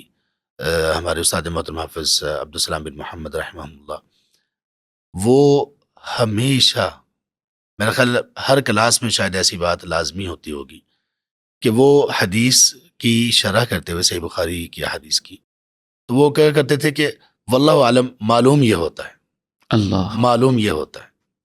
اور خاص طور پہ کسی جگہ پہ اگر کوئی اختلافی نوٹ بھی ایسا آ گیا، مسجد میں ان کا اثر کے بعد درس بھی ہوتا تھا، تو وہ بھی کہتے تھے کہ مول صاحب واللہ عالم، معلوم یہ ہوتا ہے. اللہ. تو واللہ عالم کہتے، معلوم یہ ہوتا ہے یہ کہتے، پھر اپنی بات کو آگے اس سے مجھے ہمارے شیخ، آپ نے بھی ان سے یقیناً پڑھا ہوگا جامعہ سلفیہ میں، شیخ یونس بٹ رحمہ اللہ یاد آ رہے ہمارے ہیں. بھی استاد رحمہ اللہ. تو شیخ کا یہ طریقہ ہوتا تھا کہ کلاس میں تشریف لائے، وائٹ بورڈ کے اوپر ہمیں بدایت المجتہد پڑھاتے تھے، تو وائٹ بورڈ پہ انہوں نے مذاہب اربعہ کے اقوال لکھ دینے ہیں کہ امام مالک کا یہ قول ہے، امام شافعی کا یہ ہے، امام ابو حنیفہ کا یہ ہے، امام احمد کا یہ ہے، ان کے دلائل بھی دیکھتے ہیں. ماشاء اللہ ان کا اتنا خوبصورت اسلوب اور انداز ہوتا تھا کہ ہم ان سے پوچھتے تھے کہ استاد جی آپ کا رجحان کیا ہے یا آپ کی رائے کیا ہے؟ کہتے تھے میرا رجحان اس طرف ہے، مجھے یہ بہتر لگ رہا ہے، مجھے ایسے معلوم ہوتا ہے، مجھے یہ محسوس ہوتا ہے. یعنی الفاظ میں ایک تواضع، عاجزی اور انکساری. میں سمجھتا ہوں کہ ہمارے ہاں اس وقت ایک بہت بڑا مسئلہ یہ ہے کہ شاید کہ ہم پوری طرح سے دیگر نقطہ نظر کے دلائل سے بھی واقف نہیں ہوتے. جی شیخ. جو شخص دیگر رائے کے دلائل اور اس کے جو بھی قرائن ہیں ان سے واقف ہوتا ہے، اس میں خود بخود الفاظ میں نرمی آ جاتی جی ہے، آ جاتی کیونکہ وہ دوسرے پہلو کو دیکھ رہا ہوتا ہے. جی. تو یہ شیخ بہت یہ ہم ضروری دیکھ سکتے چیز ہیں ہے. شیخ ارشاد اللہ کسری حفظہ جی. اللہ اور رعاہ اللہ تعالیٰ ان کو لمبی عمر دیں، ان کے اپنی مخالفین کے بارے میں کتابیں طلباء کے پڑھنے کے لائق. ان کا اپنے مخالفین سے تعلق، اب آپ شیخ دیکھیے، یہ بات بڑی حیران کن ہوگی بہت سارے طلباء کے لیے. اور میں نے پہلی مرتبہ یہ بات مکہ مکرمہ میں سنی اور بڑے مشائخ سے سنی، اور بلکہ شیخ عزیر شمس رحمہ اللہ نے بھی ایک دفعہ اس کا ذکر کیا. سبحان اللہ. وہ مولانا سرفراز صفدر صاحب، جی. جب ان کی وفات ہوئی تو ان کی وفات کی خبر جب ملی تو اس غم میں شیخ ارشاد اللہ کسری رحمہ اللہ ان کو اس حال کی کیفیت ہو گئی. اللہ. تو انہوں نے ان کے بیٹے سے یہ بات کہی کہ میں نے بیٹا، ان کے بیٹے سے، اپنے مخالف، اپنے مشہور فریق مخالف، ان کے بیٹے سے یہ بات کی کہ بیٹا میں نے جنازے میں حاضر ہونا تھا، لیکن ان کی وفات کی خبر سن کر میرا مزاج اس طرح سے، کوئی طبیعت کی خرابی ہوئی کہ میں آ نہیں سکا، ورنہ میں نے حاضر ہونا تھا. اللہ.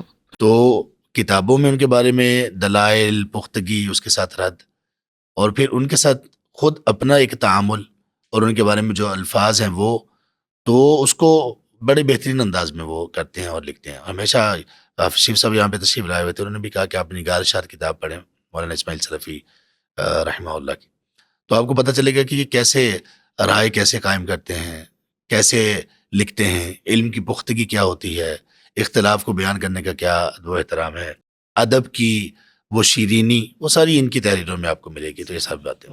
حافظ عبدالسلام بن محمد رحمہ اللہ ہمارے استاد محترم، ان کی ایک بات اور بھی یاد ہے جو جس کی طرف آپ نے اشارہ کیا نا کہ الفاظ کا چناؤ، وہ کہا کرتے تھے ہمیشہ دو آیات کا نا آپس میں موازنہ کیا کرتے تھے. کہتے ہیں جب بنی اسرائیل کی باری تھی، بنی اسرائیل کے لیے حکم اللہ تعالیٰ نے یہ دیا، سورہ البقرہ کی آیت 83 کی طرف اشارہ کرتے تھے، وَقُولُوا لِلنَّاسِ حُسْنًا، یہ اس آیت کا آغاز ہے نا، وَإِذْ أَخَذْنَا مِيثَاقَ بَنِي إِسْرَائِيلَ لَا تَعْبُدُونَ إِلَّا اللَّهَ وَبِالْوَالِدَيْنِ إِحْسَانًا وَذِي الْقُرْبَى وَالْيَتَامَى وَالْمَسَاكِينِ وَقُولُوا لِلنَّاسِ حُسْنًا. کہا کہ بنی اسرائیل کے متعلق جب بات تھی تو اللہ تعالیٰ نے ان کو حکم یہ دیا تھا کہ آپ نے لوگوں کو اچھی بات کہنی. کہتے ہیں جب باری آئی ہماری امت کی تو پھر وہ سورۃ الاسراء کی آیت پڑھتے تھے، آیت نمبر 53، وَقُلْ لِعِبَادِي يَقُولُ الَّتِي اللہ. هِيَ أَحْسَنُ. سبحان اللہ. کہتے ہیں بنی اسرائیل کے لیے تھا حسنہ، ان کو صرف یہ کہا کہ اچھی بات کر لو. اس امت سے یہ کہا کہ وہ بات کرنی ہے جو سب سے اچھی ہو. سبحان. تو یہ ہمارا فرق ہے، یہ ہماری تربیت کا فرق ہے، اس امت کی تربیت کا یہ فرق رکھا ہے. تو جن طلباء میں ان چیزوں کا اظہار نہیں ہے، یا جنہوں نے یہ تربیت حاصل نہیں کی، یا جن کے بات چیت کرنے میں، رائے کا اظہار کرنے میں یہ تربیت نہیں ہے، تو وہ پھر بہت ساری جگہوں پر خود اپنے لیے اور دوسروں کے لیے مشکلات کا شکار ہو جاتے ہیں، اور کبھی کبھی دین کی دعوت میں لوگوں کو متنفر کرنے کا بھی باعث ہو جاتے ہیں. اور پھر شیخ ہماری تو امت وہ ہے جو اگر اس آیت کو بھی ساتھ ملا لیا جائے سورۃ النحل کی آیت 125 کو، جس میں دعوت کے اسلوب بیان کیے گئے ہیں، اصول و ضوابط ہیں بنیادی. ادع الی سبیل ربک بالحکمہ والموعظۃ الحسنہ وجادلہم باللتی ہی احسن. یعنی جس اسلام نے جدال بھی سکھایا تو احسن انداز میں سکھایا، اس کا عام جدال کے علاوہ عام بات چیت کرنے کا انداز کیسا ہوگا؟ ہمارا تو جدال بھی احسن انداز میں ہونا چاہیے. اللہ اکبر. شیخ اللہ تعالیٰ آپ کو جزائے خیر دے. آپ نے بہت خوبصورت پہلو کچھ ہمارے سامنے رکھے ہیں. اس میں مجھے ایک بڑا خوبصورت واقعہ یاد آ رہا ہے. مجھے والد محترم رحمہ اللہ نے سنایا. حضرت حافظ عبداللہ محدث روپڑی رحمہ اللہ اور حضرت شیخ ثناء اللہ امرتسری رحمہ اللہ. اہل علم جانتے ہیں کہ حضرت شیخ ثناء اللہ امرتسری رحمہ اللہ اپنی تفسیر میں بعض ان کے اندر ایسی آراء ہے جو ہمارے منہج کے مطابق شذوذات میں سے ہے. ایک تو اللہ تعالیٰ جزائے خیر دے ہمارے مشائخ کو، ابا جی ان کی بھی توجیہ کرتے تھے. سبحان اللہ. مجھے فرماتے تھے کہ بیٹے اصل میں ان کو مناظرہ کرنا پڑتا تھا عیسائیوں سے، کہیں قادیانیوں سے، کہیں کسی سے، کہیں کسی سے. تو بعض دفعہ اس خاص موقع کے اوپر وہ اس لحاظ سے مطلب بیان کر رہے ہوتے تھے جو اس مناظرے کی خاص سچویشن میں ہوتا تھا. ایک تو اس کی وہ توجیہ کرتے. لیکن اس سے زیادہ خوبصورت واقعہ انہوں نے مجھے یہ سنایا، کیونکہ ابا جی رحمہ اللہ کی دونوں مشائخ سے ملاقات ہے. حضرت حافظ ثناء اللہ امرتسری رحمہ اللہ نے ایک دفعہ ان کا ٹیسٹ لیا تو انہوں نے جامع ترمذی میں سے ایک چیز پوچھی تھی اور پھر ان کو تحفہ دی تھی کتاب. تو شیخ عبداللہ محدث روپڑی رحمہ اللہ کے پاس ابا جی رحمہ اللہ جب کوئی چیز مشکل ہوتی، جب صحیح بخاری پڑھا رہے تھے نا، تب بھی مجھے انہوں نے بتایا کہ میں پڑھاتا تھا، کہیں مشکل مقامات ہوتے تو مہینے بعد 1-2 دن کے لیے میں ان سے رہنمائی لینے کے لیے ان کے پاس چلا جاتا، رک جاتا تھا کہ یہ چیزیں قابل حل ہیں. تو انہوں نے حج کیا حضرت عبداللہ محدث روپڑی کے ساتھ والد گرامی نے. تو فرماتے ہیں کہ یہاں یہ کیفیت تھی کہ باقاعدہ حضرت محدث روپڑی لکھ کر تحریری طور پہ غلطی سے آگاہ کرتے تھے کہ یہ تفسیر کے اندر غلطی ہے. انہوں نے مضبوط اس کے اوپر لکھا، بہترین لکھا، درایت تفسیری نام سے پوری کتاب بھی لکھی. لیکن جب میں ان کے ساتھ حج پہ گیا تو فرماتے ہیں میں نے خود ان سے سنا، وہ بیت اللہ میں بیٹھے ہیں، رو رہے ہیں اور دعا کر رہے ہیں کہ اللہ اپنے بندے ثناء اللہ کو معاف فرماتے. اللہ اکبر. میرا اور ان کا کوئی ذاتی اختلاف نہیں، وہ تیرے دین کے خادم تھے. کچھ مسائل میں ایک تھا جس میں میں ان کی اصلاح چاہ رہا تھا، آپ ان کو معاف کر دیں. ان کے لیے غائبانہ دعا کر رہے تھے. یہ ابا جی نے خود مجھے واقعہ سنایا. آج ہمارے پاس تشریف لائے تھے شفا میں الکریمیہ سے سیف اللہ صاحب. ان کا حضرت حافظ عبدالمنان نور پوری رحمہ اللہ سے بڑا اچھا رابطہ تھا. تو آمد و رفت تھی، ان کے فتاوی وغیرہ جمع کرتے تھے. میں نے ویسے ہی ان سے پوچھا کہ شیخ عبدالمنان نور پوری رحمہ اللہ کے حوالے سے ہمیں کچھ بتائیں. تو کہنے لگے جو ان کے اخلاق عالیہ تھے وہ کم ہی لوگوں میں ہے. حضرت حافظ عبدالمنان نور پوری رحمہ اللہ دیوبند اور بریلوی مکتب فکر کے علماء بھی جب بیمار ہو جاتے تھے تو ان کی عیادت کے لیے ان کے گھر جاتے تھے. اللہ اکبر. خیریت پوچھتے تھے، کیا حال ہے، خیریت. میں جو ایک کمی محسوس کرتا ہوں وہ یہ ہے کہ دیگر مکاتب فکر تو دور کی بات رہے، ہمارے ہاں خود ایک ہی مکتب فکر کے اندر کسی مسئلے میں اختلاف ہو جائے تو ہم اسی کے اوپر پورا الولا والبرا کھڑا کر دیں. جی بالکل. اسی کی بنیاد پہ محبت نفرت. یعنی زبان حال سے ہم یہ کہہ رہے ہوتے ہیں کہ مرنا جینا ختم ہے. ہاں جی. وہ جو بالکل بے علم لوگ اپنی ذاتی عصبیت، خاندانی جھگڑے، نزاع کی وجہ سے کہتے ہیں نا بس مرنا جینا ختم ہے، میری قبر تے نام، میرے جنازے میں شرکت نہ کرنا. تو یہ زبان حال سے ہی ہو رہا ہوتا ہے کہ ذرا سی بات ہوئی. اور یہ ہم نے شیخ یہ ہم نے تواتر سی باتیں سنی ہیں کہ ہمارے بڑے مشائخ اپنے مخالفین اور وہ لوگ بھی جن کو وہ علی وجہ البصیرہ سمجھتے تھے کہ یہ منہج پر نہیں ہے، تو ان کے ساتھ بھی ان کا تعامل اس طرح کا تھا. ان کے پاس آنا جانا، ان کے پاس رکنا، ان کو یہ سب چیزیں ان کے ساتھ تھا. اور یہ چیزیں پھر بعد میں کئی لوگوں کے لیے ہدایت کا باعث بھی بن جاتی. اللہ اکبر کبیرہ. بالکل ایسے ہی تھا. اللہ تعالیٰ ہمیں بھی اعلیٰ اخلاق عطا فرمائے، حکمت اور بصیرت عطا فرمائے. پھر حکمت میں یہ چیز بھی ہے نا کہ ہر بات بھلی بھی ہو، اچھی بھی ہو تو ہر موقع پہ نہیں کی جا سکتی. جی جی. آپ نے دیکھنا ہے کہ اچھی بات کہنا، اچھے طریقے سے کہنا، جی اچھے موقع پہ کہنا جی جی اور نتائج دیکھ کے کہنا جی کس کے نتائج اور ریزلٹس کیا ہوں گے، تو پھر یہ حکمت ہے نا، ادروائز وہ حکمت نہیں۔ یعنی رائے کے بارے میں تو دو جگہوں پہ بندوں کو انتظار کرنا چاہیے، ایک رائے بنانے میں بھی اور پھر ایک رائے کو ظاہر کرنے میں ظاہر کرنے میں بھی۔ یہ بلکہ شاید یہ زیادہ مرحلہ نازک ہوتا ہے، کئی مرتبہ ہماری آراء کچھ ایسی بن جاتی ہیں تو وہ ان کو جتنا ہم ڈیلے کر لیتے ہیں تو اس کا فائدہ یہ ہوتا ہے کہ کبھی کبھی ہمیں خود رجوع کا اس میں موقع مل جاتا ہے کہ یہ بات تو میری رائے درست ہی نہیں تھی، یا میری رائے کے بارے میں ایسے اور ایسے تھا، اور ہم نے یہ کئی مشائخ سے بھی سنا، بلکہ وہ اپنے شاگردوں کے کہنے پر بھی اپنی آراء سے انہوں نے رجوع کیا کہ میری رائے پہلے یہ تھی اور اس کے بعد فلاں شاگرد نے فلاں طالب علم نے یہ کہا تو میں نے اس پر غور و فکر کیا تو رجوع کر لیا۔ اللہ اکبر۔ میں ایک عربی مقالہ دیکھ رہا تھا جس میں صحابہ کرام کے تراجعات اس نے جمع کیے تھے، اچھا تو وہ کہہ رہے تھے کہ 1000 کے قریب ایسے ہمیں مقامات ملتے ہیں جہاں ایک صحابی نے اپنے موقع سے رجوع کر لیا۔ صحابہ کرام کے ہاں تراجعات کی یہ کیفیت تھی، یہ ان کی اخلاص نیت کی دلیل ہوتی خلاص نہیں۔ ہے۔ جی، اللہ تعالیٰ ہمیں عمل کی توفیق دے۔ شیخ آخر میں بس کوئی ایک پیغام طلباء کے لیے، ایک دو تین باتیں یا جو بھی آپ مناسب سمجھیں۔ میں تو یہی عرض کرنا چاہوں گا کہ علم کے ساتھ حلم بہت ضروری ہے۔ امام ابن قیم رحمہ اللہ تعالی نے ایک مقام پہ لکھا ہے کہ وہ عالم جس کے پاس حلم نہیں ہے اس کی مثال اس خوبصورت انسان کی طرح ہے جس کے پاس پہننے کے لیے لباس نہیں ہے، سبحان برہنہ ہے، بے لباس ہے، جس سے اس کا سارا حسن متاثر ہو رہا ہے۔ تو حلم بہت ضروری ہے۔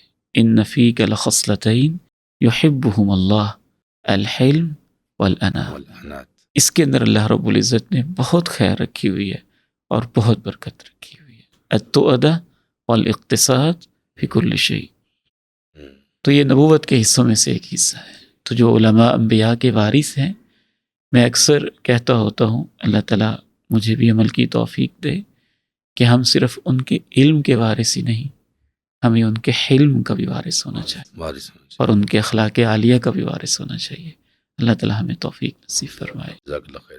طلباء کرام کے لیے الحمدللہ اس پوڈ کاسٹ میں یہ ایک ان کے سامنے درخواست ہے کہ اس طرح کے موضوعات کو سنیے اور اس طرح کے موضوعات کو زیادہ پڑھیے تاکہ آپ دعوت کے میدان میں جانے سے پہلے پوری طرح سے اس چیز کو سمجھ لیں کہ رائے ہوتی کیا ہے، رائے قائم کیسے کی جاتی ہے، رائے کس کس معاملے میں دی جا سکتی ہے اور کس میں نہیں، رائے کب قائم کی جائے اور رائے کب بیان کی جائے۔ یہ تمام چیزیں آپ یقین کر لیجئے کہ آپ کی دعوت کے لیے انتہائی ضروری ہیں۔ کہیں ایسا نہ ہو کہ آپ کے دعوتی فوائد کم ہوں اور آپ کے دعوت میں آپ کے انداز کی وجہ سے نقصانات زیادہ ہو چکے ہیں۔